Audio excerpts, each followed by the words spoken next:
بسم الله الرحمن الرحيم والصلاة والسلام على سيد الأنبياء والمرسلين وعلى آله وصحبه أجمعين أما بعد أعوذ بالله من الشيطان الرجيم بسم الله الرحمن الرحيم إنا أعطيناك الكوثر فصل لربك وانحر إن شانئك هو الأبتر صدق الله العظيم.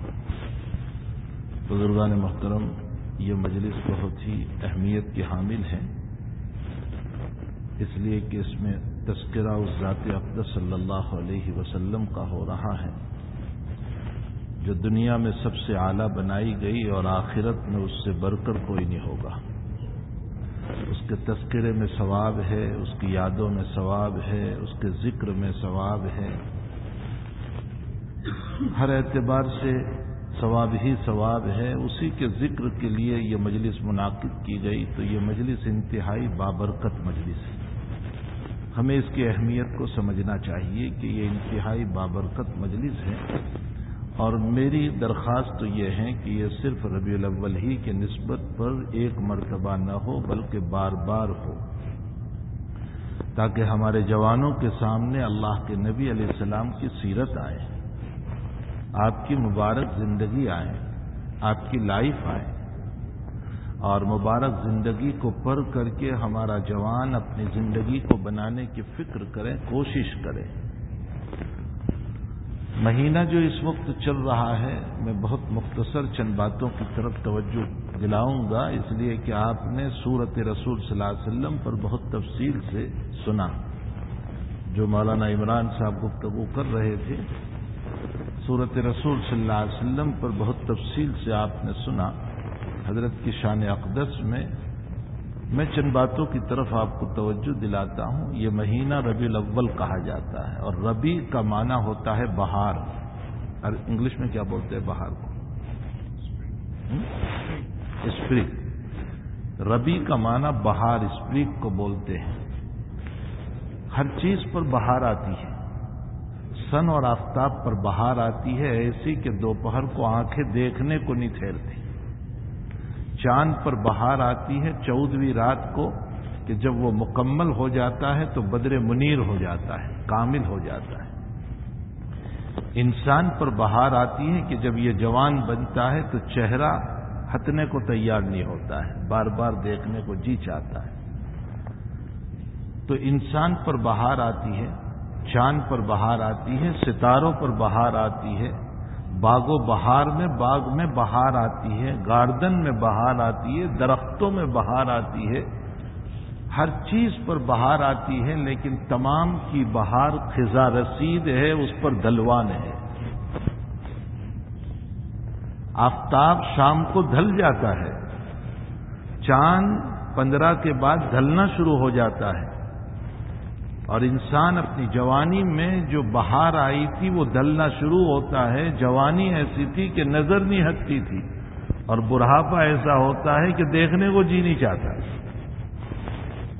آنکھیں ڈھلی ہوئی ہے اور نلکیاں پڑی ہوئی ہے، اور اس کا منہ جو ہے دانت گرے ہوئے ہیں، اور کیا سے کیا گویا پوسٹ مین کا ڈبہ بن چکا ہوتا ہے کہ جس کی طرف دیکھنے کو جی نہیں چاہتا. تو ایک جوانی تھی کہ بہار تھا، اور ایک بڑھاپا آیا کہ دیکھنے کو جی نہیں چاہتا ہے. ایک باغ خوبصورت ہوتا ہے، لیکن ابھی آپ دیکھ لیں آپ کے وہاں ونٹر کے اندر کہ اب اس پر خزاں شروع ہوا، اس کے پتے بدل گئے، پتے جھڑنے لگے. دنیا کی تمام چیزوں پر بہار آئی، لیکن ربیع الاول میں ایک بہار وہ آئی محمد الرسول اللہ کے نام سے، جو 1400 سال ہو گئے اس پر خزاں نہیں آیا اور قیامت تک نہیں آئے گا. اور وہ ہے ذات اقدس صلی اللہ علیہ وسلم. ان پر بہار ہی بہار، بہار ہی بہار. کبھی خزاں ان پر نہیں آئے گا، بلکہ قیامت میں بھی خزاں نہیں آئے گا، قیامت میں بھی ڈھلوان نہیں ہوگا ذات اقدس صلی اللہ علیہ وسلم پر. تو آپ کی ذات بابرکت اس ربیع الاول میں بہار کو لے کر کے آئی. اور پھر عجیب و غریب نکتہ ہے کہ اس کے بعد جو مہینہ آ رہا ہے وہ ربیع الاخر ہے، اور ربیع الاخر میں ایک شخصیت مقدسہ پیدا ہوئی ہے جس کی ولایت کو ساری دنیا نے تسلیم کیا، اور وہ ہے سیدنا عبد القادر جیلانی رحمۃ اللہ علیہ، جو گیلان کے رہنے والے تھے. اور حق تعالی نے وہ مقام ولایت عطا فرمایا تھا کہ ایک مرتبہ آپ نے یوں فرمایا کہ تمام اولیاء کے سر میرے قدم کے نیچے اللہ نے رکھے ہیں، تو کسی بزرگ نے عراق یا ایران کے اندر یوں کہا کہ سب کے سر تو عبد القادر کے تحت ہوں گے، میرا سر نہیں ہے، تو اللہ تعالی جل شانہ نے ان سے ولایت چھین لی، حتیٰ کہ نماز کا شوق بھی ختم ہو گیا۔ ربیع الاخر میں ان کی ولادت ہے، لیکن عجیب نکتہ ہے کہ عبد القادر جیلانی پیدا ہوا 11 تاریخ کو، 11 ربیع الاخر کو، اور محمد الرسول اللہ صلی اللہ علیہ وسلم تشریف لائے 12 تاریخ کو، اور 12 میں 11 آتا ہے، 11 میں 12 نہیں آتا۔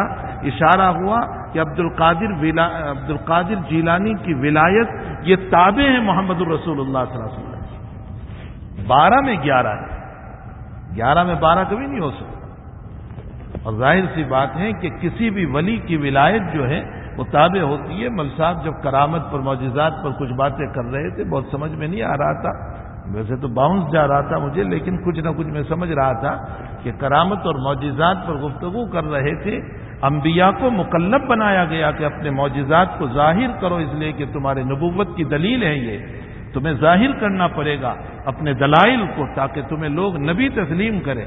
اور اولیاء کو کہا گیا کہ اپنی کرامتوں کو چھپاؤ، بہت پہلوان بن کر کے کرامتوں کو ظاہر نہ کرتے رہو، کہیں ایسا نہ ہو کہ لوگ سمجھے نہیں اور تمہیں معبود بنا کر کے ہلاک نہ کر دیں۔ فرق ہے، انبیاء کو معجزات کے ظاہر کرنے کا حکم دیا گیا، ولیوں کو یہ حکم نہیں دیا گیا ہے کہ اپنی کرامتوں کو ظاہر کرو۔ ولی تابع ہیں نبوت کے، اسی لیے حضرات اکابر میں بحث ہے کہ نبی اکرم صلی اللہ علیہ وسلم میں نبوت بھی ہے، ولایت بھی ہے، نبوت بھی ہے، ولایت بھی ہے۔ عام اولیاء جو ہیں وہ نبی نہیں، صرف ولی ہے، لیکن حضور پاک صلی اللہ علیہ وسلم نبی بھی ہیں، ولی بھی ہے۔ ولی کا معنی اللہ کا دوست، اور نبی کا معنی اللہ سے خبر لے کر امت تک پہنچانے والا، نبؤن سے، اور رسول کا معنی قاصد، اللہ کا پیغامبر جو وہاں سے پیغام کو لے کر امت تک پہنچائے۔ القاصد بین الحق والخلق، مخلوق اور اللہ کے درمیان رسول جو ہے وہ قاصد ہوتا ہے۔ تو حقیقت یہ ہے کہ نبی علیہ السلام میں نبوت بھی ہے، ولایت بھی ہے۔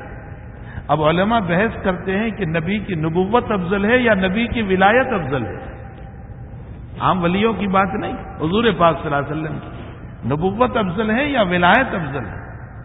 متفقہ فیصلہ یہ ہے کہ نبی کی ولایت افضل ہے نبی کی نبوت کے مقابلے میں، اس لیے کہ نبوت میں توجہ الی المخلوق ہے، مخلوق کو خبر دینا ہے، اور ولایت میں نبی کی توجہ اللہ کی طرف ہے، دوست ہیں اللہ کے۔ تو نبی کی ولایت جو توجہ الی اللہ ہے وہ افضل ہے اس توجہ کے مقابلے میں جو مخلوق کی طرف ہے۔ اسی لیے مسلم شریف کی روایت ہے، نبی کریم صلی اللہ علیہ وسلم نے فرمایا کہ جمعہ کے دن خطبہ مختصر دو اور نماز طویل کرو، کہ رات تمہاری طویل ہو اور خطبہ مختصر۔ لیکن افسوس یہ ہے کہ ہمارا مسئلہ بدل گیا، ہمارے خطیب صاحب جو ہے وہ جمعہ کا خطبہ لمبا پڑھتے ہیں اور نماز مختصر کرتے ہیں۔ آپ صلی اللہ علیہ وسلم فرماتے ہیں کہ خطبہ مختصر ہو اور نماز طویل ہو، کیوں؟ اس لیے کہ خطبے میں توجہ مخلوق کی طرف ہے اور نماز میں توجہ خالق کی طرف ہے، تو جو توجہ خالق کی طرف ہو وہ افضل ہونی چاہیے۔ اس لیے اللہ کے ذکر میں جو مزہ آتا ہے، جو لذت آتی ہے، وہ کچھ اور ہی چیز ہے۔ ان العبد یناجی ربہ، بندہ اپنے رب سے جو ہے راز و نیاز کی باتیں کر رہا ہے، تعالی جل شانہ سے، اپنے محبوب سے یہ بندہ باتیں کر رہا ہے۔ افضل الصلاۃ طول القنوت، سب سے افضل نماز وہ ہے جس میں قرات لمبی ہو، لیکن امام صاحب کو مکلف بنایا گیا کہ جب تم نماز پڑھاؤ گے جماعت کے ساتھ تو اس میں پیچھے والوں کی رعایت بھی کر لینا، اتنی لمبی قرات بھی نہ کرنا کہ تھک جائیں۔ فإن فیکم الضعیف والمریض وذا الحاجہ، پیچھے ضعیف بھی ہے، ضرورت مند بھی ہے، حاجت مند بھی ہے، ان کی رعایت کر کے نماز پڑھانا، اتنا لمبا نہ پڑھانا کہ لوگ تھک جائیں پیچھے۔ حضرت نبی علیہ الصلوۃ والسلام کے صحابی معاذ بن جبل نے اور ابی بن کعب نے تھوڑی سی لمبی نماز پڑھا دی، حضرت غصے ہو گئے اور آپ کے چہرے انور پر سرخی آ گئی، اور آپ نے فرمایا معاذ امت کو فتنے میں نہ ڈالو، اتنی لمبی قرات نہ کرو کہ جس کی وجہ سے لوگ تھک جائیں۔ اور حضرت کا مزاج یہ تھا کہ جب نماز پڑھاتے تھے تو مختصر، حتیٰ کہ پیچھے چونکہ اس زمانے میں عورتیں بھی آتی تھیں اور بچے لے کر آتی تھی، تو بچوں کے رونے کی آواز آتی تو بھی حضرت نماز کو مختصر کر دیتے کہ ماں پریشان ہوگی، تو بچے کے رونے کی آواز کو سن کر بھی آپ نماز کو مختصر کر دیا کرتے تھے۔ ذات اقدس ایسا رحمت للعالمین بنا کر کے بھیجا گیا تھا کہ وہ ذرہ برابر کسی کی تکلیف کو برداشت ہی نہیں کر سکتا، نماز جیسی نماز بھی مختصر کر دیتا تھا اور رعایت کر لیتا تھا ان ماؤں کی جن کے بچے رو رہے ہیں۔ تو معلوم یہ ہوتا ہے کہ امامت والی نماز تو تھوڑی مختصر ہو، سنت کے دائرے میں مختصر ہو، لیکن اکیلے جب خود نماز پڑھیں تو لمبی پڑھے۔ حضرت فرماتے ہیں کہ اپنی نماز لمبی ہو۔ نبی علیہ السلام اپنی نماز جب پڑھتے تھے رات میں تہجد تو حتیٰ ورمت کا دمہ ہو، پاؤں مبارک ورم کر جاتے تھے، بعض روایتوں میں خون نکلنے لگتا تھا، تو اپنی نماز لمبی پڑھتے تھے۔ ہمارا مسئلہ الگ ہو گیا کہ ہم پڑھاتے ہیں تو لمبی پڑھاتے ہیں اور پڑھتے ہیں تو مختصر پڑھتے ہیں، تو ہمارا مسئلہ تھوڑا پلٹ گیا۔ ہمیں سنت رسول صلی اللہ علیہ وسلم ہر چیز میں، سنت رسول صلی اللہ علیہ وسلم ہر چیز میں ہمیں یہ دیکھنا ہے نبی علیہ الصلوۃ والسلام نے کیا فرمایا۔ مولانا عبد الماجد دریابادی کا نام آپ نے سنا، بہت بڑا ادیب گزرا ہے، بہت بڑا خطیب گزرا ہے، بہت بڑی شخصیت گزری ہے۔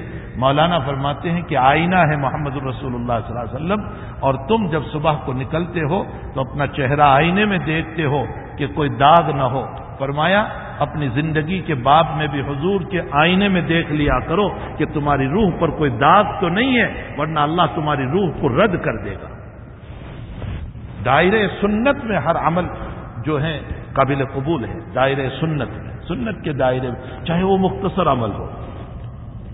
اسی لیے اذا امرهم بما یطیقون، نبی علیہ السلام اپنے صحابہ کو جب عمل کا حکم دیتے تھے تو جتنی طاقت ہو، بہت زیادہ نہیں، تو صحابہ کہنے لگے یا رسول اللہ آپ تو مغفور ہے، معصوم ہے، آپ کے کوئی گناہ نہیں، آپ 100 عبادت کر لو تو چلے گا، ہمیں تو ذرا مجاہدہ والی عبادت چاہیے، اس لیے کہ ہم تو گنہگار ہیں، ہمیں ذرا لمبی عبادت چاہیے اور ذرا مجاہدے والی عبادت چاہیے۔ حضرت غصے ہو گئے اور فرمایا انا عالمکم باللہ واتقاکم، میں سب سے زیادہ اللہ کو جاننے والا اور ڈرنے والا ہوں، پھر بھی میں مختصر عبادت کرتا ہوں، تو تمہیں کیا ہو گیا ہے کہ تم میری بات نہیں مان رہے ہو؟ میری بات مانو، میں تمہیں جو مختصر عبادت دے رہا ہوں اسی کو کرو۔ اسی لیے میرے بھائیوں رخصت بھی سنت ہے، مسئلہ سمجھنا، یہ وقت نہیں ہے ورنہ میں تفصیل سے سمجھاتا۔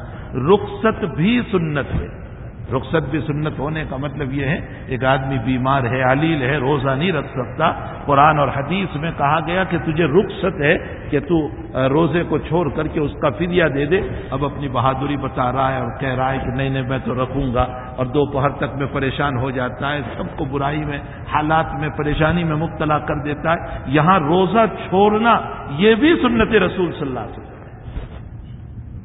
سفر میں ہے اور شریعت کہہ رہی ہے، اللہ کے نبی کہہ رہے ہیں 2 رکعت پڑھو، اب یہاں بہادری بتا کر کہ نہیں میں تو 4 ہی پڑھوں گا، 2 پڑھنا یہ بھی رخصت ہے۔ جہاں جہاں حضور پاک صلی اللہ علیہ وسلم نے رخصت بتائی ہے یہ رخصت بھی سنت ہے، اور اس سنت پہ عمل کرنے پر بھی اللہ ثواب عطا کرے گا۔ شریعت میں اللہ کے وہاں مقصود مجاہدہ نہیں ہے، شریعت میں اللہ کے وہاں مقصود سنت رسول ہے۔ سنت رسول صلی اللہ علیہ وسلم کے ڈھانچے میں چھوٹا سا عمل بہت زیادہ ثواب والا، اور سنت رسول سے ہٹ کر بڑے سے بڑا عمل وہ ثواب تو رکھے گا لیکن وہ ثواب نہیں ہوگا جو سنت والا ہو۔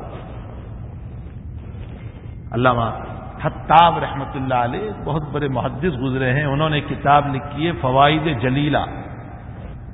اس کتاب میں ایک واقعہ لکھا ہے کہ ایک بزرگ تھے اور وہ ہر نماز کے بعد 100 مرتبہ سبحان اللہ، 100 مرتبہ الحمدللہ، 100 مرتبہ اللہ اکبر پڑھتے تھے۔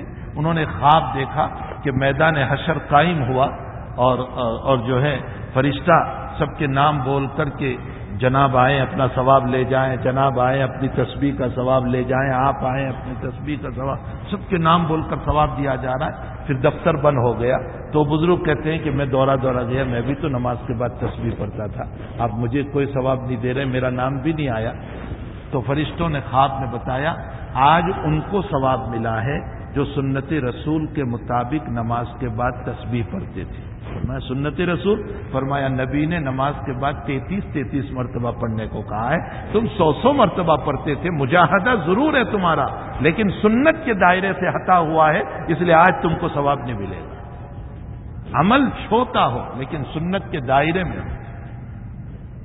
توکل شاہ ایک بزرگ گزرے، انہوں نے خواب دیکھا کہ حضور پاک صلی اللہ علیہ وسلم تشریف لائیں خلفائے اربعہ کے ساتھ، ابو بکر، عمر، عثمان و علی کے ساتھ، اور خواب میں حضرت نانوتوی بھی ہے، اور توکل شاہ حضرت نانوتوی سے کہہ رہے ہیں کہ ملک قاسم چلو حضور کو ملنے کے لیے۔ دونوں خواب میں چلے تو توکل شاہ دوڑ رہے، بڑے بزرگ ہیں، دوڑ رہے، ان کی بڑی کرامات ہے، وہ دوڑ رہے، حضرت نانوتوی دھیرے دھیرے چل رہے۔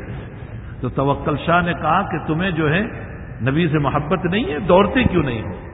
تو میں اسی طرح چلوں گا۔ توکل شاہ جب خدمت اقدس میں پہنچے ہیں تو مصافحہ ہوا اور حضرت نے اپنی پڑوس میں بٹھا دیا۔ تھوڑی دیر کے بعد مولانا نانوتوی رحمۃ اللہ علیہ جب پہنچے ہیں تو مصافحہ ہوا اور حضرت نے گود میں بٹھا لیا۔ تو توکل شاہ کھڑے ہو کر پوچھنے لگے کہ حضرت ادب کے ساتھ جتنے محبت اور جذبات میں دوڑتا ہوا میں آیا، قاسم اتنے جذبات میں نہیں آیا، آپ نے اس کو گود میں بٹھایا، مجھ کو پڑوس میں بٹھایا۔ تو حضرت نبی کریم صلی اللہ علیہ وسلم نے خواب میں جواب دیا، میرا قاسم میرے قدموں کے نشان کو تلاش کرتا ہوا آیا ہے کہ جہاں نبی کا قدم ہے وہاں میرا قدم پڑے تاکہ کچھ برکت مل جائے۔ میں نے اس واقعے کو میرے متعدد اکابر سے سنا، لیکن قاری طیب صاحب رحمۃ اللہ علیہ سے جب میں نے یہ واقعہ سنا تھا تو قاری صاحب رو رہے تھے اور روتے ہوئے فرمایا کہ نبی کے قدم پر قدم رکھنے سے اگر نبی کی گود مل جاتی ہے تو نبی کی زندگی پر زندگی رکھ دو گے تو یقیناً سفارش مل جائے گی۔ ذات اقدس صلی اللہ علیہ وسلم کی مبارک زندگی۔ تو بہرحال ربیع الاول جو ہے وہ ایک بہار لے کر کے آیا ہے، اور ایسی ذات اقدس کی بہار ہے کہ جو کبھی خزاں آنے والا نہیں ہے، جس پر زوال آنے والا نہیں ہے۔ کسی کے بولنے سے نبی کی ذات اقدس پر کوئی خزاں نہیں آتا ہے، کسی کے کیچڑ اچھالنے سے، پتھر مارنے سے، گالی گلوچ کرنے سے، آپ کے خلاف باتیں کرنے سے آپ پر کوئی خزاں آنے والا نہیں ہے۔ آپ کا سورج چمکتا اور دمکتا ہے، وہ چلتا رہے گا۔ ہمارے بہجت النفوس کے مصنف اور مؤلف جنہوں نے بخاری شریف کی شرح لکھی ہے، وہ اپنی شرح کے اندر علامہ ابو جمرہ رحمۃ اللہ علیہ فرماتے ہیں کہ نبی کریم صلی اللہ علیہ وسلم کی نبوت کی ابتدا اس سے ہوئی کہ آپ سچے خواب دیکھتے تھے۔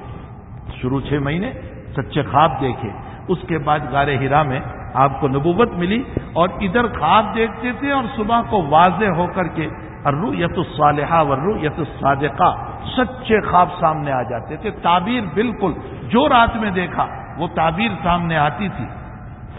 فرمایا سچے خوابوں سے اللہ نے نبوت کی ابتدا کرا کر اشارہ کیا اس بات کی طرف کہ جیسے صبح صادق کے موقع پر آپ کے خوابوں کی تعبیر سامنے آئی ہے، اسی طرح روحانی طور پر آپ کی نبوت کا صبح صادق بھی اب طلوع ہو چکا ہے، اور صبح صادق کے بعد آفتاب بڑھتا چلا جاتا ہے۔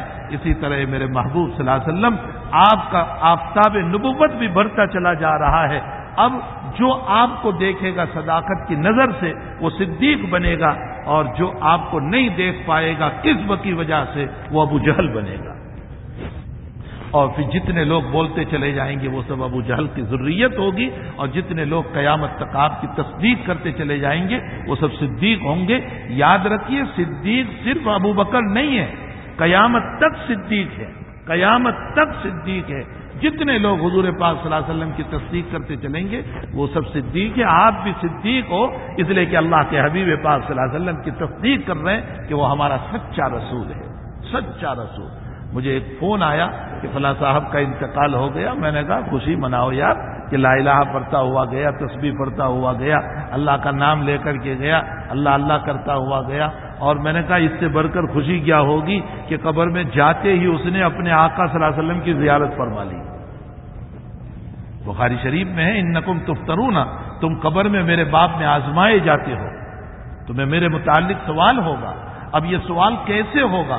اس میں ایک قول یہ ہے کہ مرحوم کی قبر سے حضور پاک صلی اللہ علیہ وسلم کی قبر تک زمین کو پھاڑ دیا جاتا ہے اور پوچھا جاتا ہے بتاؤ یہ صاحب کون نظر آ رہے تم کو؟ تو اگر مومن ہوتا ہے تو وہ یہ کہتا ہے ھذا رسولنا بالبینات والہدی، یہ ہمارے رسول ہیں جو ہدایت لے کر کے آئے تھے، اور میں نے ان پر ایمان لایا، اور میں نے ان کے اسلام کو قبول کیا اور ان پر ایمان لایا ہوں، یہ میرے رسول ہیں۔ تو میں نے کہا اس سے بڑھ کر خوشی کیا ہوگی کہ اس نے وفات کے بعد اپنے نبی کی زیارت فرما لی، ہمیں تو زیارت بھی نصیب نہیں ہوئی۔ تو حقیقت یہ ہے کہ حضور پاک صلی اللہ تعالی علیہ وسلم کی جس نے تصدیق کی وہ سب صدیق ہیں، البتہ ابو بکر صدیق امام الصدیق ہے، سب کے امام ہے وہ ابو بکر صدیق رضی اللہ تعالیٰ عنہ۔ تو حضور پاک صلی اللہ علیہ وسلم ربیع الاول میں تشریف لائے، اور وہ بہار لے کر کے تشریف لائے جس پر موسم خزاں کبھی نہیں آنے والا ہے، پتجھڑ کا موسم کبھی نہیں آنے والا ہے۔ آپ کا آفتاب نبوت قیامت تک بلکہ قیامت کے بعد بھی چمکتا ہی چمکتا رہے گا۔ پھر آپ کو خاتم النبیین بنایا، اور دیکھیں آپ کے مناقب اور فضائل میں اشارہ کروں، حضرت آدم کی کنیت کے باب میں روایت میں آیا ہے کہ قیامت کے دن حضرت آدم علیہ السلام جنت میں اپنی کنیت رکھیں گے ابو محمد، ابو محمد، محمد کے ابا۔ تو ساری ذریت تو آدم ہی کی ہے، لیکن نہ ابو موسیٰ، نہ ابو ابراہیم، نہ ابو فلاں، نہ ابو فلاں۔ حقیقت یہ ہے کہ اپنا جو بیٹا سب سے مکرم معجز ہوتا ہے نا، باپ کو فخر ہوا کرتا ہے، اور باپ اسی کی طرف اپنی نسبت کر دیا کرتا ہے۔ محمد الرسول اللہ صلی اللہ علیہ وسلم سے بڑھ کر افضل کون ہے؟ اس لیے حضرت آدم جنت میں اپنی کنیت ابو محمد رکھیں گے، اپنی نسبت محمد الرسول اللہ صلی اللہ علیہ وسلم کی طرف فرمائیں گے کہ میں محمد کا باپ ہوں، حالانکہ آپ تو سبھی کے باپ ہیں۔ اور پھر اس سے بڑھ کر آپ کی فضیلت اور منقبت کیا ہو سکتی ہے کہ جو آپ کے نکاح میں آئی وہ پوری امت کی مائیں بن گئی، ام المؤمنین کہا گیا، چاہے وہ عائشہ ہو، ام سلمہ ہو، وہ امت کی مائیں ہو گئی۔ تو نبی کی نسبت پر وہ امت کی مائیں ہو گئی۔ وازواجہ امہاتہم، آپ کی بیویاں جو ہے وہ نبی کی مائیں ہیں۔ اس میں اختلاف ہے کہ یہ مردوں کی مائیں ہیں لیکن عورتوں کی مائیں ہیں یا نہیں۔ حضرت عائشہ رضی اللہ تعالیٰ عنہ فرماتی ہے کہ میں صرف مردوں کی ماں ہوں، عورتوں کی نہیں، اور دلیل یہ دیتی تھی کہ وازواجہ امہاتہم، یہ مذکر کی ضمیر ہے اللہ نے استعمال کی ہے، اس لیے میں تو مردوں کی ماں ہوں۔ ایک عورت نے کہہ دیا حضرت عائشہ کو یا ام المؤمنین، فرمایا لا تقل ام المؤمنین انا ام الرجال لا ام النساء، میں مردوں کی ماں ہوں، عورتوں کی ماں نہیں ہوں۔ اور ام سلمہ رضی اللہ تعالیٰ عنہ بھی زوجہ رسول ہے، وہ فرماتی ہے کہ انا ام المؤمنین بالرجال والنساء، میں مردوں کی بھی ماں ہوں اور میں عورتوں کی بھی ماں ہوں، اس لیے کہ اگرچہ قرآن نے مردوں کا ذکر کیا لیکن اس میں عورتیں بھی آ گئی، اس لیے کہ قرآن تو مردوں ہی کو بولتا ہے، باقی اس میں عورتیں داخل ہو جاتی ہے۔ تو میں مردوں کی بھی ماں ہوں اور عورتوں کی بھی ماں ہوں۔ اور حضور پاک صلی اللہ علیہ وسلم کو ایک روایت کے مطابق، ایک قرات کے مطابق باپ کہا گیا امت کا، جہاں قرآن میں ہے وازواجہم امہاتہم، وہاں خبر واحد کی قرات جو ہے وہو اب لہم، اور حضور پاک صلی اللہ علیہ وسلم امت کے باپ ہے۔ لیکن ایک طرف قرآن یہ بھی کہہ رہا ہے کہ ما کان محمد ابا احد من رجالکم ولکن رسول اللہ، ابھی قاری صاحب نے جو نماز میں پڑھا تھا کہ محمد الرسول اللہ کسی کے باپ نہیں ہے، اور ایک قرات میں ہے کہ آپ باپ ہیں۔ علماء یہ فرماتے ہیں کہ آپ باپ ہیں روحانی اعتبار سے، اور آپ باپ نہیں ہیں جسمانی اعتبار سے۔ جسمانی اعتبار سے آپ ہمارے باپ نہیں ہیں، جسمانی اعتبار سے تو ہمارے باپ وہی ہے جس سے ہم پیدا ہوئے۔ ما کان محمد ابا احد کا یہ مطلب ہے، وہو اب لہم کا یہ مطلب ہے کہ حضور پاک صلی اللہ علیہ وسلم ہمارے روحانی باپ ہیں۔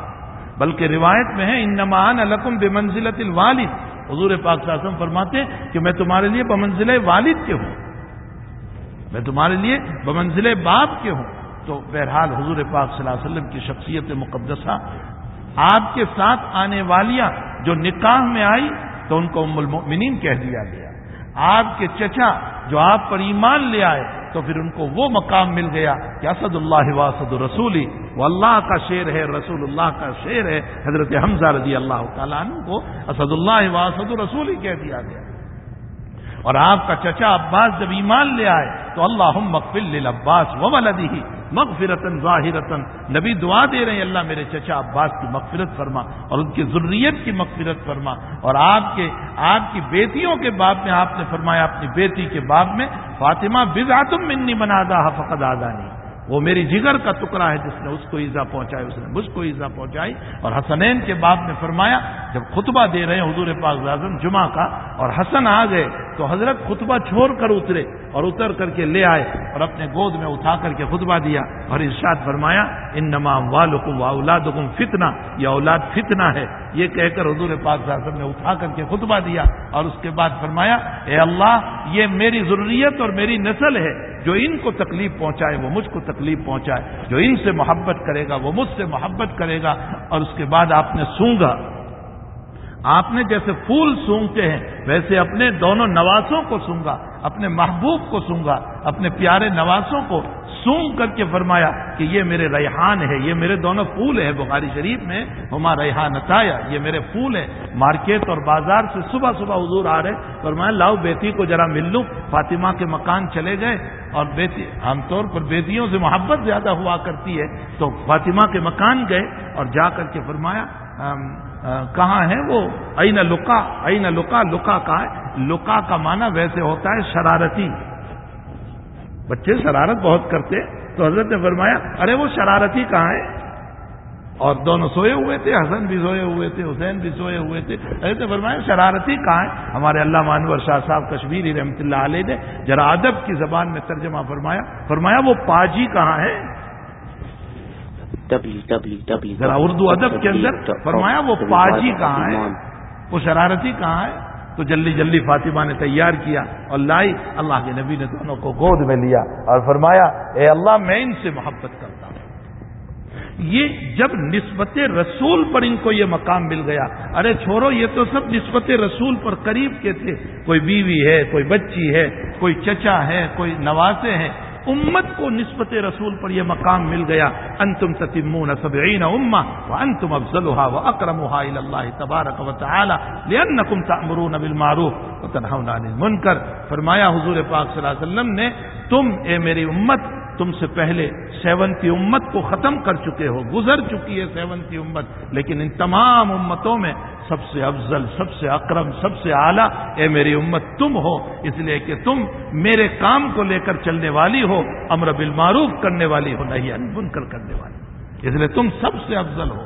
بلکہ روایت میں حضور پاک صلی اللہ علیہ وسلم نے فرمایا جب تک میرا داخلہ جنت میں نہیں ہوگا کسی کا نہیں ہوگا، اور جب تک میری امت کا داخلہ نہیں ہوگا کسی امت کا نہیں ہوگا۔ آپ فرماتے ہیں جب تک میری امت کا داخلہ جنت میں نہیں ہوگا، روایتیں بھری پڑی ہے قیامت کے باب میں کہ حضور پاک صلی اللہ علیہ وسلم فرماتے ہیں امتم وسطا لتکونوا شہداء علی الناس ویکون الرسول علیکم شہیدا۔ اللہ تعالیٰ قرآن کریم میں فرماتے ہیں کہ قیامت کے دن میں اگلے امتوں کو بلاؤں گا اور میں ان سے پوچھوں گا کہ تمہارے نبیوں نے تمہیں میری باتیں پہنچائی تھی؟ تو ساری امتیں منع کر دے گی نہیں ہمیں کوئی بات نہیں پہنچائی، نہ نوح نے، نہ ابراہیم نے، نہ موسیٰ نے، کسی نے کچھ نہیں پہنچائی۔ اللہ کہے گا اچھا نبیوں کو بلاؤ، سارے نبیوں کو اللہ بلائے گا، تم نے ان لوگوں کو میری باتیں نہیں پہنچائی تھی توحید؟ فرمائے یا رسول اللہ یا ربی ساری باتیں ہم نے تو ان کو تیری پہنچا دی تھی۔ تو اب اللہ تعالیٰ انبیاء سے کہے گا کہ گواہ کون؟ تم نے جو پہنچائی ہے اس کا گواہ کون ہے؟ تو روایت میں حضور پاک صلی اللہ علیہ وسلم فرماتے سارے انبیاء میری امت کو گواہی میں پیش کریں گے، وہ زید و بکر و خالد و موسیٰ، تم کھڑے ہوں گے انبیاء کی گواہی کے لیے۔ تم اپنا مقام تو دیکھو، یہ تمہارا مقام میری اپنی وجہ سے، ہماری وجہ سے نہیں ہے، یہ مقام نسبت رسول کی بنیاد پر، حضور پاک صلی اللہ علیہ وسلم کی نسبت کی بنیاد پر یہ مقام ہے، ورنہ ہم میں کیا کمال ہے؟ ہمارے اندر جوہر کون سا ہے، کون سا کمال ہے؟ نہ ہماری نمازوں کا ٹھکانہ، نہ روزوں کا ٹھکانہ، نہ زبان کا ٹھکانہ، کسی چیز کا ہم میں ٹھکانہ نہیں ہے۔ ہم کون سے کمال کے اوپر اترانے لگے؟ کوئی کمال نہیں ہے۔ نسبت رسول کے اوپر ہمیں یہ مقام ملے گا قیامت کے دن کہ اللہ تعالیٰ نبیوں کے گواہ میں اس امت کو لائے گا۔ اب یہ امت اللہ کے سامنے حاضر ہوگی اور کہے گی کہ جی یا ربی ان نبیوں نے بات پہنچا دی۔ دیکھو تو صحیح، نبیوں کی گواہ یہ امت ہے، جی انہوں نے پہنچا دی ہے۔ تو اللہ تعالیٰ اس امت سے پوچھے گا کہ تم تو بعد میں آئے، تم تو تھے نہیں تب، جب وہ لوگ تھے تب تو تم تھے نہیں، پھر تم گواہی کیسے دیتے ہو؟ گواہی کے لیے تو حاضر ہونا ضروری ہے، تم کیسے کہہ رہے ہو کہ انہوں نے پہنچا دیا؟ تو اس وقت یہ امت کہے گی کہ ہمیں ہمارے اللہ تیرے نبی نے بتایا، محمد الرسول اللہ صلی اللہ علیہ وسلم نے ہمیں بتایا تھا، وہ لایا ہوا قرآن جو ہے اس قرآن کے ذریعے سے ہمیں بتایا تھا کہ نوح نے بھی تبلیغ فرمائی، ابراہیم نے بھی فرمائی، موسیٰ نے بھی فرمائی، ہمارے آقا صلی اللہ علیہ وسلم نے ہم کو بتایا۔ تو اب نبی علیہ السلام فرماتے کہ اللہ مجھے بلائے گا اور مجھے بلا کر کے پوچھے گا کہ کیا تم نے اپنی امت کو یہ باتیں بتائی تھی؟ تو میں اپنی امت کے باب میں گواہی دوں گا کہ ہاں میں نے میری امت کو یہ باتیں بتائی تھی۔ اس امت کا مقام اتنا ہے کہ یہ ایک طرف نبیوں کی گواہ ہے اور اس امت کا گواہ محمد الرسول اللہ بنے گا۔ اس کو امتم وسطا فرمایا، وَكَذَلِكَ جَعَلْنَاكُمْ أُمَّةً وَسَطًا لِتَكُونُوا شُهَدَاءَ عَلَى النَّاسِ، تاکہ یہ گواہ بنیں گے اگلے انبیاء پر، وَيَكُونَ الرَّسُولُ أي وَيَكُونَ محمد صلی اللہ علیہ وسلم علیکم شہیدا، ہمارے گواہ بنیں گے کہ ہاں میں نے پہنچایا تھا۔ لیکن یہ نسبت محمد الرسول اللہ کی بنیاد پر ہے، یہ عزت، یہ فضیلت، یہ منقبت ذات اقدس صلی اللہ علیہ وسلم کی بنیاد پر ہے، اور یہ امت کی فضیلت ہے۔ اور اس کے ساتھ ساتھ آپ کے ختم نبوت کا مسئلہ اتنا زبردست مسئلہ ہے کہ آپ پر سارے مسائل کو ختم کر دیا۔ آپ خاتم النبیین ہیں، آپ کی امت خاتم الامت ہے، خاتم الامت آپ کو۔ اب اس کے بعد کوئی نبی نہیں، کوئی کتاب نہیں، کوئی امت نہیں، بس یہی قیامت تک چلنے والا ہے۔ حتیٰ کہ علامہ ابن جوزی رحمۃ اللہ علیہ جو بہت بڑے محدث ہیں، انہوں نے لکھا ہے کہ نبی علیہ الصلوۃ والسلام کو مذکر اولاد تو عطا فرمائی اللہ تعالیٰ نے، نر اولاد جس کو ہم بولتے ہیں میل اولاد، میل اولاد تو عطا فرمائی۔ ابراہیم بھی آپ کے بیٹے ہیں، قاسم بھی آپ کے بیٹے ہیں، طیب بھی آپ کے بیٹے ہیں، میل اولاد تو عطا فرمائی، لیکن اولاد دے کر کے میل اولاد کو اٹھا لیا، موت دے دی، بچپن ہی میں موت دے دی۔ ابراہیم کی بھی موت اور قاسم کی بھی موت اور طیب کی بھی موت، سب کی موت ہو گئی۔ تو علامہ ابن جوزی فرماتے ہیں اولاد دے کر اللہ تعالیٰ نے مظاہرہ فرمایا کہ میری نبی میں وہ قوت ہے کہ صرف بچیاں نہیں ہوتی، بچے بھی ہوتے ہیں، لڑکے بھی ہوتے ہیں، میل بھی ہوتے ہیں، اور اولاد لے کر اس بات کی طرف اشارہ کر دیا کہ کہیں آپ کی وفات کے بعد آپ کی اولاد کو کوئی نبی نہ بنا دے، اس لیے اولاد لے کر کے ختم نبوت کے مسئلے کو ثابت فرمایا تاکہ آپ کی اولاد کو کوئی نبی نہ بنا دے۔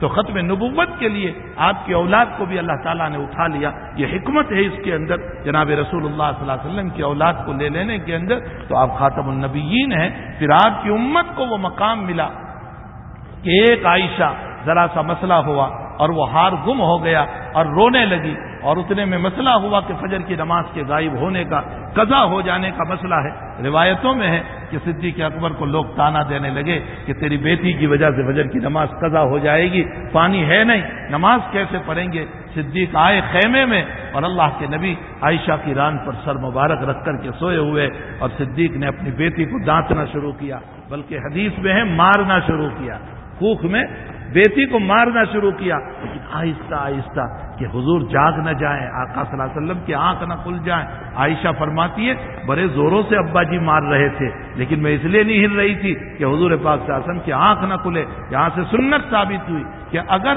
بیٹی کا قصور ہو تو باپ کو چاہیے کہ بیٹی کو بھی تنبیہ کرے، اور اگر داماد کا قصور ہو تو اس صورت میں روایت بھری پڑی ہے کہ داماد کو بھی تنبیہ کرے۔ جیسے حضرت علی نے دوسرے نکاح کا ارادہ فرمایا تو اللہ کے نبی نے حضرت علی کو ذرا سی تنبیہ فرمائی، اور یہاں حضرت عائشہ رضی اللہ تعالیٰ عنہ کو صدیق نے تنبیہ فرمائی اور کوکھ میں مارا اور فرمایا تیری وجہ سے، تیرے ہار کی وجہ سے مسئلہ ہوا۔ نبی علیہ السلام کی آنکھ کھل گئی، فرمایا کیا مسئلہ ہے؟ فرمایا یا رسول اللہ فجر کی نماز قضا ہو جائے گی، پانی ہے نہیں، کیا کریں؟ حضرت اسی گفتگو میں تھے کہ لیٹ گئے اور وحی کے آثار شروع ہوئے اور مسکراتے ہوئے اٹھے اور آیت تیمم پڑھی، فَإِن لَّمْ تَجِدُوا مَاءً فَتَيَمَّمُوا صَعِيدًا طَيِّبًا، پانی نہ ملے تو مٹی پر ہاتھ مار کر تیمم کر لو، میں تمہاری نماز کو قبول کر لوں گا۔ حضور مسکرائے اور فرمایا ابو بکر تیری عائشہ کے رونے پر اللہ نے میری پوری امت کے مسئلے کو حل کر دیا۔ اس امت کی عورت کے رونے پر مسائل کا حل۔ روایتوں میں آتا ہے کہ ایک عورت کو ان کے شوہر نے کہہ دیا کہ تو میری ماں کی طرح لگتی ہے، مسئلہ اظہار ہو گیا۔ تو حضرت خولہ رضی اللہ تعالیٰ عنہ اس صحابیہ کا نام ہے، دوڑی دوڑی حضور کی خدمت میں آئی اور فرمایا یا رسول اللہ میرے شوہر نے مجھ کو یہ جملہ کہہ دیا ہے کہ تو میری ماں کی طرح لگتی ہے۔ اور زہار ہو گیا، اب میں کیا کروں؟ اللہ کے نبی علیہ السلام نے فرمایا میرے قرآن میں کوئی حکم نہیں آیا زہار کا، دستور عرب یہ ہے کہ اگر اس طرح کی کوئی بات کہتا ہے تو طلاق ہو جاتی ہے، تجھے طلاق ہو گئی۔ تو خولہ کہنے لگی اولادی صغار، بچے چھوٹے ہیں، میرے ماں باپ نہیں، میرا گھر نہیں، میں کہاں جاؤں گی؟ کوئی فدیے کا مسئلہ نکال دے، میں پیسے دے دوں گی، لیکن طلاق کا مسئلہ بیان نہ کریں۔ حضرت نبی کریم صلی اللہ علیہ وسلم نے فرمایا میرے قرآن میں کوئی مسئلہ نہیں آیا، اس لیے اپنی جگہ جو دستور عرب ہے وہ چلے گا اور طلاق ہوگی۔ تو وہ عورت حضور پاک صلی اللہ علیہ وسلم کو یہ کہہ کر گئی اگر آپ سے مسئلہ حل نہیں ہوتا تو میں اس سے حل کراؤں گی۔ ایمان تھا اس زمانے کی عورتوں کا۔ ہمارے حضرت عمر صاحب رحمۃ اللہ علیہ فرمایا کرتے تھے عام طور پر اجتماعات کے اندر کہ ان عورتوں کا ایمان اتنا زبردست تھا کہ وہ 2 رکعت کے ذریعے سے اپنے رب کو منوا لیا کرتے تھے۔ آج ہمارا حال یہ ہو گیا کہ ہم 10 رکعت کے ذریعے سے 2 روٹی اور 2 بوتی کے مسئلے کو نہیں منوا سکتے۔ ہماری نمازوں میں اتنی کمزوریاں آ گئی، ہمارے کھانے پینے میں جو ذوق آ چکا ہے، جو حلت و حرمت کے مسائل ہے وہ ختم ہو چکے، جس کے نتیجے میں وہ تقویٰ، وہ خشیت، وہ نورانیت، وہ کچھ رہا ہی نہیں ہماری زندگیوں کے اندر۔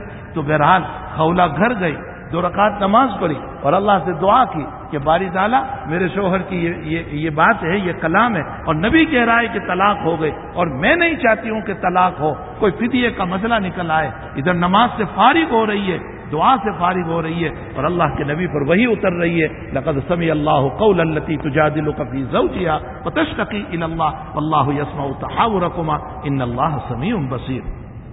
میرے پیغمبر یہ عورت جو تجھ سے آئی تھی اور بحث کر رہی تھی نا، میں نے خوب اس بحث کو سن لیا۔ اللہ کہتا ہے میں نے بحث کو سن لیا اور وہ تجھے یوں بھی کہہ کر گئے کہ میں اللہ کو سناؤں گی۔ وتشتقی الی اللہ واللہ یسمع تحاورکما ان اللہ سمیع بصیر، اور فرمایا الذین یظاہرون من نسائہم ثم یعودون لما قالوا وتحریر رقبۃ من قبل ان یتماسا۔ اگر تیری امت کی عورت اپنی بے بسی اور بے کسی کی وجہ سے طلاق لینا نہیں چاہتی ہے اور فدیے کا مسئلہ، تو تیرا مولا بھی اب قیامت تک کے لیے یہی فیصلہ اتار رہا ہے کہ اگر شوہر عورت کو اس طرح کی بات کہہ دے تو اس صورت میں وہ شوہر قرآن کے اصول اور ضابطے پر فدیہ دے دے گا تو اللہ اس عورت کو دوبارہ اس کے لیے حلال کر دے گا۔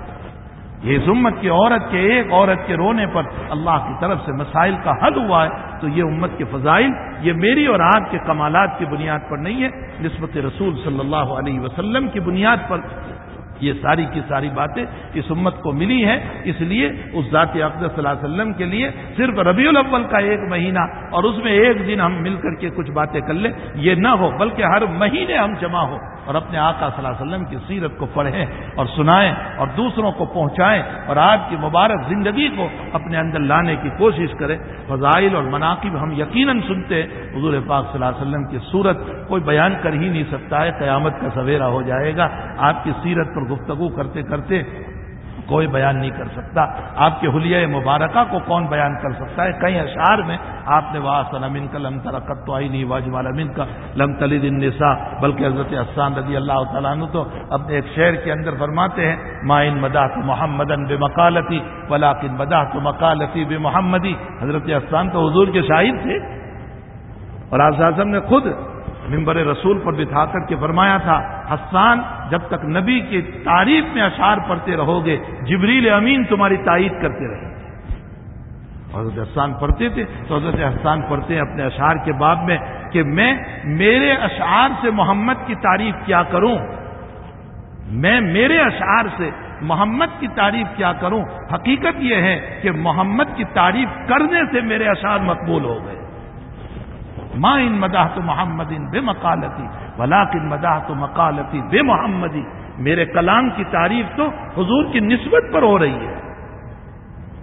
تو حقیقت یہ ہے کہ جتنی نسبتیں امت کو حضور پاک صلی اللہ علیہ وسلم کے ساتھ ہے، ظاہر سی بات ہے کہ ان نسبتوں کا ہمیں لحاظ رکھنا چاہیے۔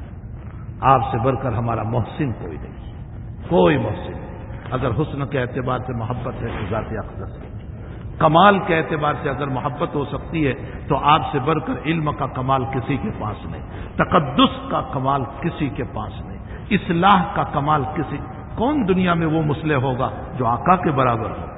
آپ کے اصلاح کا حال تو یہ ہے کہ آپ نے صحابہ پر وہ محنت کی، قرآن یہ کہتا ہے کہ میں اگر اس قرآن کو پہاڑ پر اتارتا تو پہاڑ چورے چورے ہو جاتا، اب لوگ ماننے کے لیے تیار نہیں ہے کہ کیا ایسا بھی ہو سکتا ہے کہ پہاڑ قرآن پر اترتا تو قرآن پہاڑ پر اترتا تو قرآن پہاڑ چورے چورے ہو جاتا.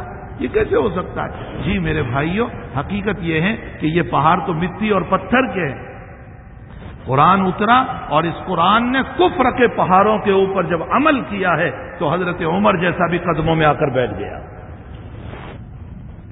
یہ پہاڑ ہی تو تھے کفر کے جن کو کوئی ہلا نہیں سکتا تھا. یہ تو وہ پہاڑ تھے، بڑے بڑے پہاڑ. وہ اکرمہ ابو جہل کا بیٹا جو انتہائی دشمن، لیکن اس قرآن نے اس کے سینے پر جو اثر کیا قدموں میں وہ بھی آ گیا.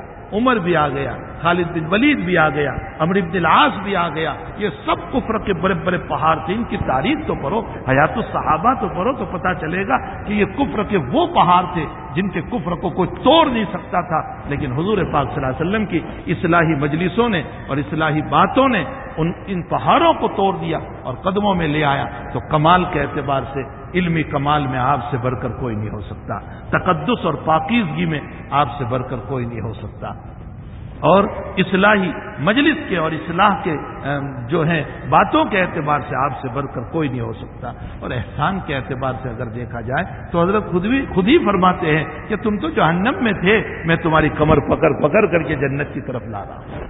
آپ سے بڑھ کر محسن کون ہو سکتا ہے؟ حسن کا حال تو یہ ہے، لواہی زلیخا لو رأینا حبیبی لاثرن قطع القلوب علی الیدین. حضرت عائشہ کہتی ہے کہ یوسف کا حسن دیکھ کر جنہوں نے فروٹ کاٹنے کے بجائے انگلیاں کاٹ دی تھی، میرے محبوب کو دیکھ لیتی تو حقیقت یہ ہے کہ انگلیاں کیا ہے گلے کاٹ دیتی. یہ حسن رسول صلی اللہ علیہ وسلم. علماء نے لکھا ہے کہ حسن چھپایا تھا اللہ تعالیٰ نے، پورا کھلا بھی نہیں ہے امت کے ساتھ. تو آپ کا تقدس، آپ کا کمال، آپ کا حسن، آپ کا علم اور اس کے ساتھ ساتھ آپ کے احسانات ہمارے اوپر انتہائی درجہ ہے. مسلم شریف کتاب الایمان کی روایت ہے کہ حضرت رات میں رو رہے ہیں، بہت رو رہے ہیں، بہت رو رہے ہیں. جبریل تشریف لے آئے، فرمایا اللہ نے آپ کو سلام کہا. مسلم شریف کتاب الایمان کی روایت، آپ کیوں رو رہے ہیں؟ فرمایا میں جنت میں رہوں، میری امت جہنم میں جائے، یہ مجھ سے برداشت نہیں ہوگا. ہائے ہائے، جس نبی نے تمہارے لیے اور ہمارے لیے رات رات بھر رویا، اسی کی زندگی سنت سے کوری ہو گئی. اس کے پاس درود شریف کا وقت نہیں، اس کے پاس حضور کے آداب و اخلاق ہی نہیں. میں تیری میری اور ادھر ادھر کی باتوں میں گھنٹے نکال دوں گا، لیکن شان اقدس میں چند مرتبہ درود شریف پڑھنے کے لیے وقت نہیں. جبریل گئے اور اللہ کو بتایا کہ محمد الرسول اللہ کا رونا اس بنیاد پر ہے. تو اللہ نے فرمایا جاؤ میرے محبوب کو سلام کہو اور یوں کہہ دو انا سنرزیک فی امتک، آپ گھبراؤ نہیں، ہم قیامت میں آپ کو اتنا دیں گے کہ آپ راضی ہو جاؤ گے. تو رحمت للعالمین جواب دیتا ہے. مسلم شریف کتاب الایمان میں قیامت تک یہ واقعہ چمکتا رہے گا. اللہ کے حبیب نے جواب دیا پھر میں بھی قیامت میں راضی نہیں ہوں گا جب تک میرے ایک ایک مومن امتی کو جنت میں نہ لے جاؤں. ایک ایک کو جب تک جنت میں نہ لے جاؤں وہاں تک میں بھی چین سے نہیں بیٹھوں گا. یہ آپ کی محبت ہے. اسی لیے عائشہ صدیقہ پوچھ رہی ہے آپ سے کہ میں قیامت میں آپ کو کہاں تلاش کروں گی؟ بھیڑ بھاڑ، ازدحام، اربوں خربوں، کہاں تلاش کروں؟ تو حضور پاک صلی اللہ علیہ وسلم نے فرمایا یا تو مجھے رب کریم کے سامنے تلاش کر لینا کہ میں سفارش کر رہا ہوں گا، یا حوض کوثر پر تلاش کر لینا میں پیاسوں کو پانی پلا رہا ہوں گا، اور اگر وہاں نہ ملوں تو مجھے میزان عدل پر تلاش کر لینا کہ جب وزن ہو رہا ہوگا تو میں کہہ رہا ہوں گا اے اللہ اس کے نیکیوں کے پلڑے کو جھکا دے، اس کے نیکیوں کے پلڑے کو جھکا دے. اور اگر میں وہاں بھی نہ ملوں تو پھر مجھے پل صراط پر تلاش کر لینا.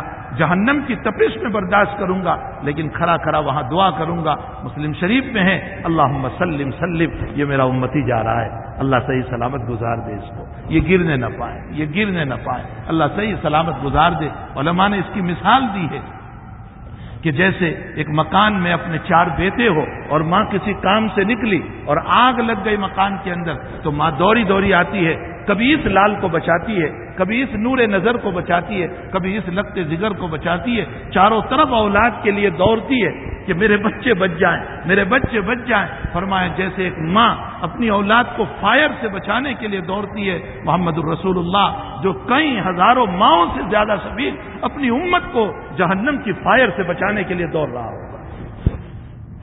اس لیے مجھے اور آپ کو اپنی زندگی میں سیرت کے تذکرے سے سیرت والی زندگی بنانا ہے، سنت والی زندگی بنانا ہے. ہماری نماز اس طرح کی ہو جیسے رسول اللہ صلی اللہ علیہ وسلم نے بتایا، ہماری عبادتیں اس طرح کی ہو، ہمارا گھریلو ماحول اس طرح کا ہو جیسے حضور پاک صلی اللہ علیہ وسلم نے بتایا، اور اس کے ساتھ ساتھ ہمارے اخلاق، بول چال، زبان ہماری اس طرح کی ہو جیسے رسول اللہ صلی اللہ علیہ وسلم نے ہمیں بتایا، ہماری تجارت اور کاروبار اور ہمارے جاب کے مسائل اس طرح کے ہو جیسے نبی کریم صلی اللہ علیہ وسلم نے بتایا. صرف نماز کے مسائل بتا کر نہیں گئے، لیکن حقیقت یہ ہے کہ سورت کا جب بیان چلتا ہے کہ آقا کا حلیہ مبارک، بہت اچھی بات ہے، اس میں ثواب ہے، لیکن اس کو تو بڑے غور سے سنتے، لیکن جب عمل کرنے کی باری کے مسائل آتے تو اس موقع پر ہم پیچھے ہٹ جاتے ہیں.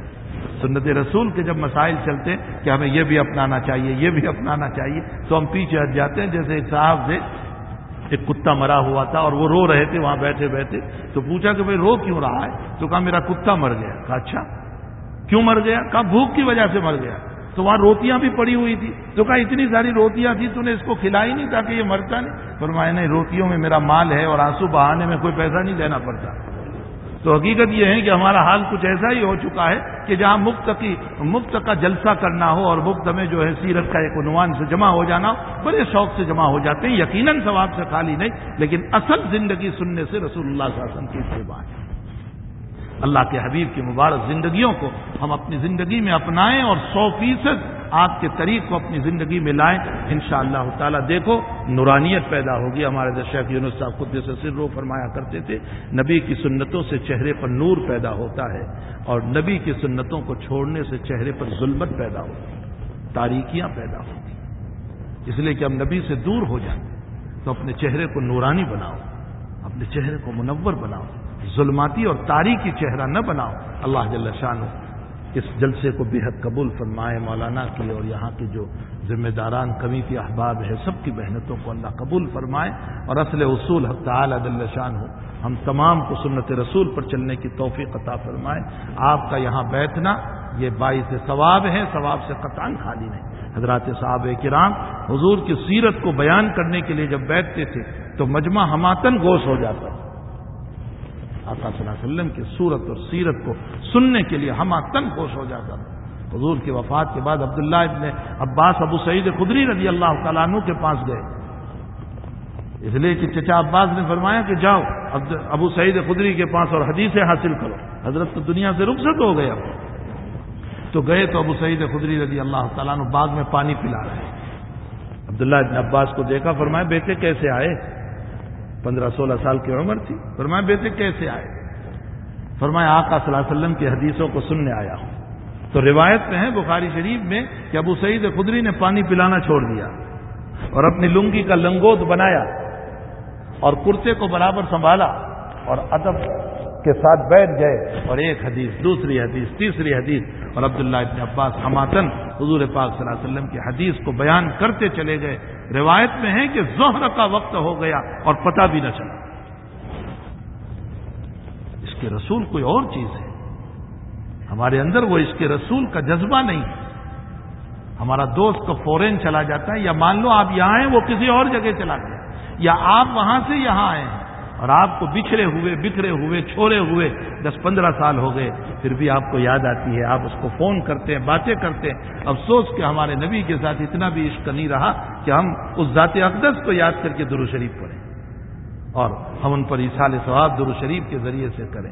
ایک بزرگ کے باب میں لکھا ہے علامہ رومی رحمۃ اللہ علیہ نے کہ وہ ایک دکان پر کچھ سودا خریدنے گئے تو اتنے میں ایک عورت آئی. اس عورت نے بھی سودا خریدا. دکاندار سے پوچھا عورت نے کتنے پیسے ہوئے؟ تو دکاندار کہنے لگا تو جانتی ہے مجھے تجھ سے محبت ہے. محبت میں پیسے نہیں ہوتے، محبت میں حساب نہیں ہوتا ہے. تو بزرگ جو سودا خریدنے گئے تھے وہ بے ہوش ہو کر گر پڑے. جب ہوش آیا تو دکاندار نے کہا میں نے آپ سے تو کچھ نہیں کہا تھا، آپ بے ہوش کیوں ہو گئے؟ تو بزرگ فرمانے لگے، رومی نے واقعہ نقل کیا ہے معارف مثنوی میں، فرمایا بزرگ نے کہ بھائی تو نے اس عورت سے محبت کی بنیاد پر یہ کہا کہ محبت میں حساب نہیں ہوتا، میں میرے نبی سے کیسی محبت کرتا ہوں کہ حساب ہی سے درود پڑھتا ہوں، زیادہ نہیں پڑھتا. میں میرے نبی سے کیسی محبت کرتا ہوں کہ میں حساب ہی سے درود پڑھتا ہوں، بس 100 مرتبہ پڑھوں گا، اب زیادہ نہیں. ہو گیا، میں نے بہت پڑھ لیا 100 مرتبہ. میرے بھائیوں، اس کے نبوی کچھ اور چیز ہے، اس میں انسان جل جاتا ہے. اس کا بدن ہماتن حضور پاک صلی اللہ علیہ وسلم کی طرف متوجہ ہو جاتا ہے، سنتیں اس میں گھڑ گھڑ کر آ جاتی ہے اور وہ عادی ہو جاتا ہے۔ حضرت گنگوئی نور اللہ مرقدہ فرماتے ہیں میری شریعت میری طبیعت بن گئی۔ کیا مطلب؟ یعنی جیسے کھانا پینا میری طبیعت ہے اور اس کے بغیر چین نہیں پڑتا، سنت نبوی اور عبادت ربانی کے بغیر مجھے چین نہیں پڑتا۔ یہ ہماری طبیعت بن جائیں تو سمجھو کہ ہم کامیاب ہیں۔ ان وباؤں اور بلاؤں کو اور ان دشمنوں کو زیر کرنے کا ایک ہی راستہ ہے کہ سنت رسول پر آئے۔ جو سنت رسول پر آئے گا اللہ ان کو عزت دے گا، اور جو سنت رسول سے ہٹے گا اللہ کو پرواہ نہیں ہے۔ حدیث شریف میں ہے وہ یہودی ہو کر مرے یا نصرانی ہو کر مرے۔ ہاں یہ میں حدیث کے الفاظ سنا رہا ہوں۔ جو سنت رسول سے ہٹے گا، اللہ کی محبت سے ہٹے گا، اللہ فرماتے ہیں مجھے پرواہ نہیں ہے تم یہودی ہو کر مرو یا نصرانی ہو کر۔ تو حقیقت یہ ہے کہ ان جلسوں کے ذریعے سے حضور پاک صلی اللہ علیہ وسلم کی مبارک سیرت کو، صورت کو اجاگر کیا جاتا ہے، ذرا بیٹری چارج کی جاتی ہے تاکہ ہمارا دل حضور پاک صلی اللہ علیہ وسلم کی طرف چلے اور محبت میں ہم آپ کے دیوانے بنیں اور کوشش کریں حضور پاک صلی اللہ علیہ وسلم کی سنتوں پر چلنے کی۔ اللہ ہم سب کو توفیق عطا فرمائے۔ وصلی اللہ علیہ نبی